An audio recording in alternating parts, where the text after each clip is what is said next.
In this episode, we are going to discuss about class 9 science worksheet number 76.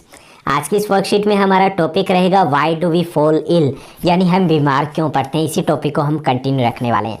इस आज की worksheet में हम दो टॉपिक है वो डिस्कस करेंगे। पहला मीन्स ऑफ स्प्रेड, यानी जो डिजीज़ है वो फैलती कैसे है। दूसरा जो सेकंड टॉपिक रहेगा इस वर्कशीट का वो है एड्स फैलता कैसे है और उससे कैसे हम अपने आप को बचा सकते हैं। Let's begin. As it is visible on your screen, जैसा कि आप अपनी स्क्रीन पर देख पा रहे हैं, ये हमारी वर्कशीट नंबर 76 रहेगी। हमारा सब्जेक्ट जो रहेगा वो है साइंस और आज की जो डेट है वो है 22 जून 2021। हमारा टॉपिक रहेगा why do we fall ill, यानी कि इस चैप्टर को हम कंटिन्यू रखने वाले हैं जिसमें मीन्स ऑफ स्प्रेड है उसको जानने की कोशिश करेंगे। We have already learn about disease, हम बीमारियों के बारे में ऑलरेडी पढ़ चुके हैं। But how do a disease spread, लेकिन ये बीमारियां फैलती कैसे हैं, ये हम इस वर्कशीट में डिस्कस करेंगे। As we know that disease can be communicable and non communicable. हम पहले ही डिस्कस कर चुके हैं कि डिजीज़ है वो कम्युनिकेबल और नॉन कम्युनिकेबल हो सकती है। कम्युनिकेबल कौन सी होती है, जिसको हम हिंदी में बोलते हैं संक्रामक रोग, जो इन दिनों में आपने बहुत बार इस वर्ड को सुना होगा। कम्युनिकेबल डिजीज़ वो होती है जो one person to another person, यानी कि एक व्यक्ति से दूसरे व्यक्ति में फैल सकती है। ओके, तो जो कम्युनिकेबल डिजीज़ होती है वो फैलती कैसे है, ये हम यहाँ डिस्कस करेंगे। Many microbial agents can move from an affected or infected person to a healthy person in many ways. जो एजेंट्स है, जो जिसको हम हिंदी में कहेंगे रोगाणु, वो वन पर्सन जो इन्फेक्टेड पर्सन है उससे हेल्दी पर्सन तक कई तरीके से पहुँचते हैं। This disease causing micro organisms known as pathogens, जिसके बारे में हम पैथोजेंस के बारे में लास्ट वर्कशीट में पढ़ चुके हैं। ये इन्हें हम बोलते हैं पैथोजेंस, यानी कि रोगाणु। ओके, ये अब कैसे पहुंचते हैं, ये कई तरीके से पहुंचते हैं। By air, water, physical contact etcetera, यानी कि एयर के थ्रू भी फैल सकते हैं, पानी से भी पहुंच सकते हैं, या जो कंटेमिनेटेड फूड है उससे भी फैल सकते हैं, यानी कि जो दूषित खाना है उससे हमारे शरीर तक पहुंचते हैं, या फिर जो फिजिकल कांटेक्ट है, जैसे कोरोना वायरस में फिजिकल कांटेक्ट में आए तो क्या हुआ, ये हम जब संपर्क में आए तो ये वायरस फैलता है। तो कई सारे मीन्स होते हैं। तो चलिए हम थोड़ा सा डिटेल में डिस्कस करते हैं कि means of spread of the infectious disease. जो इन्फेक्शियस डिजीज है वो कैसे फैलती है, किस तरीके से एक पर्सन से दूसरे पर्सन तक पहुंचती है। सबसे पहले जो फैक्टर है वो है थ्रू कंटेमिनेटेड एयर। कंटेमिनेटेड होता है दूषित या संक्रमित। ओके, तो कंटेमिनेटेड एयर से फैलते हैं बाय स्नीजिंग, कफिंग और the microbes spread into the air and enter into our body like common cold और the TB और the pneumonia। जैसे कंटेमिनेटेड एयर है, जब हम स्नीज यानी कि छींकते हैं या हम खांसते हैं तो क्या होगा, ये माइक्रोब्स है वो एयर में आ जाते हैं और फिर जब हेल्दी पर्सन वहाँ सांस लेता है तो उसके शरीर के अंदर, बॉडी के अंदर वो चले जाते हैं। जैसे निमोनिया है या फिर जो कफ है, कॉमन कोल्ड है, टीबी है, वो ऐसे ही one person to another person तक पहुँचते हैं। ओके, सेम वे में कोविड-19 की बात करें तो वो भी सेम वे में ऐसे ही बाय एयर स्प्रेड हो रहा था। उसके बाद सेकंड है थ्रू कंटेमिनेटेड वाटर, यानी कि जो संक्रमित कंटेमिनेटेड वाटर है उससे भी फैल सकते हैं। Microbes enter into our body by drinking or eating polluted and contaminated water और फूड लाइक कोलेरा या एमोबिक और द डाइसेंट्री। ये इसी प्रकार के पेचिश या हेजा जिसको हिंदी में बोलेंगे, तो इस प्रकार की बीमारियां हैं जो किससे, दूषित खाना खा लिया हमने, गंदा पानी पी लिया, उसके थ्रू हमारे बॉडी में ये जो एजेंट्स है या माइक्रोब्स है वो एंट्री करते हैं और हमें बीमार कर देते हैं। तो यानी पानी से और जो पॉल्यूटेड फूड है उससे भी हम बीमार हो सकते हैं।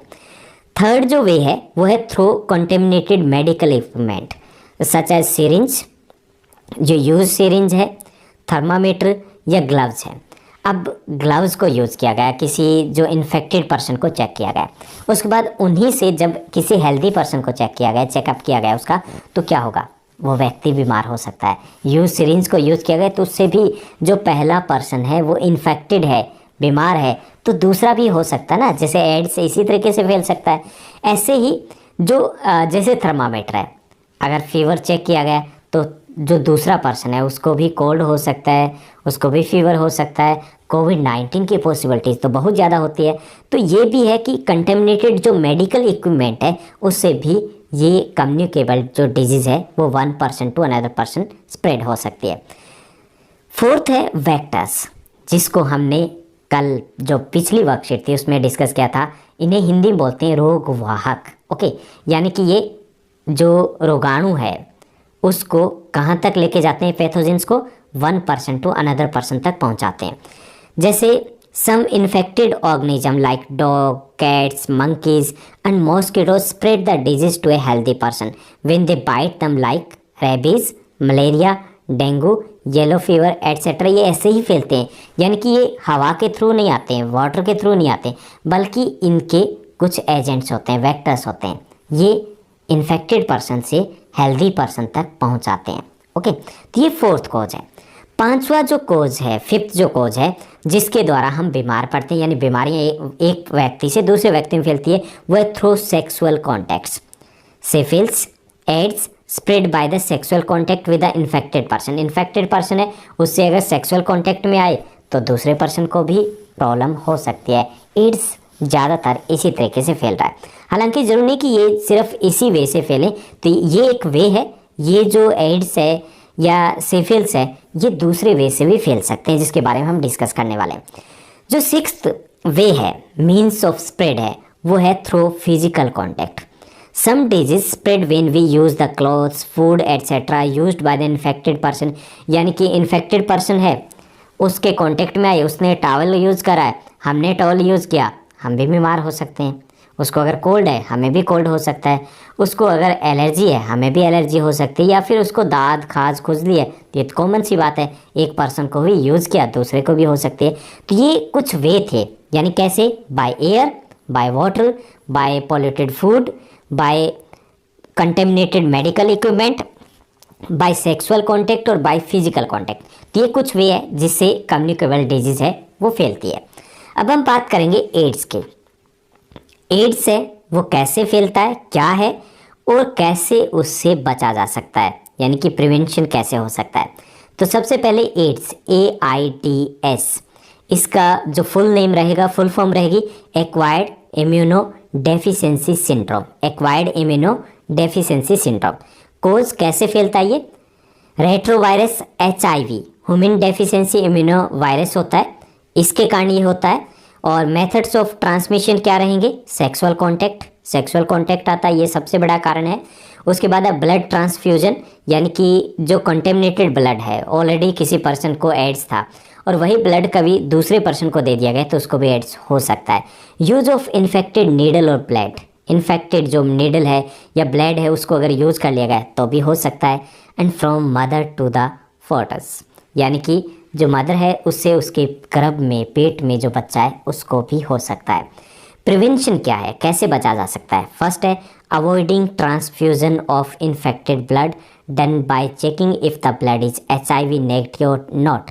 सबसे पहले जो अवॉइडिंग इन्फेक्टेड ब्लड है उससे बचना है। कैसे बचना है कि उससे पहले चेकअप हो जाए कि वो नेगेटिव है या फिर पॉजिटिव है। ओके, HIV की जो चेकअप है वो होना ज़रूरी है। दूसरा है ऑलवेज यूज़ डिस्पोजेबल नीडल और सिरिंज।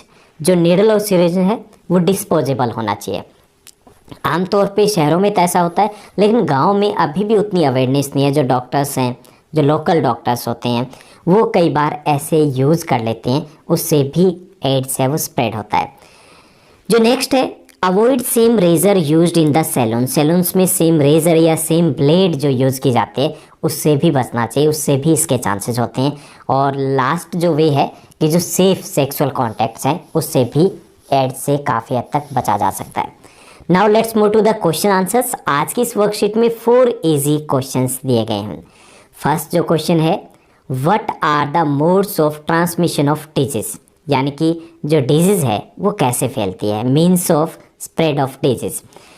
6 वेज है। फर्स्ट है थ्रू कंटेमिनेटेड एयर, सेकंड है थ्रू कंटेमिनेटेड वाटर और फूड, यानी कि जो संक्रमित, कंटेमिनेटेड होता है संक्रमित, दूषित जो हवा है या कंटेमिनेटेड वाटर या फूड है उससे फैल सकते हैं। थ्रू कंटेमिनेटेड मेडिकल इक्विपमेंट है उससे भी फैल सकते हैं। थ्रू वेक्टर्स जिनको हम बोलते हैं रोगवाहक, उससे भी फैलते हैं। थ्रू सेक्सुअल कॉन्टैक्ट से भी फैलते हैं लाइक दैट ऑफ एड्स, और थ्रू फिजिकल कॉन्टैक्ट से भी फैल सकते हैं। तो ये 6 वेज हैं जिससे जो डिजीज़ है वो स्प्रेड होती है।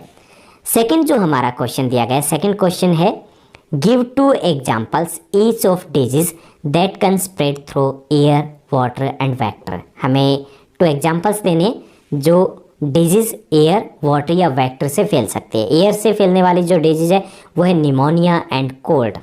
वाटर से स्प्रेड होने वाली डिजीज़ है cholera and the dysentery. Dysentery होता है पेचिश। वेक्टर से जो फैलने वाली डिजीज़ है वो है डेंगू एंड मलेरिया।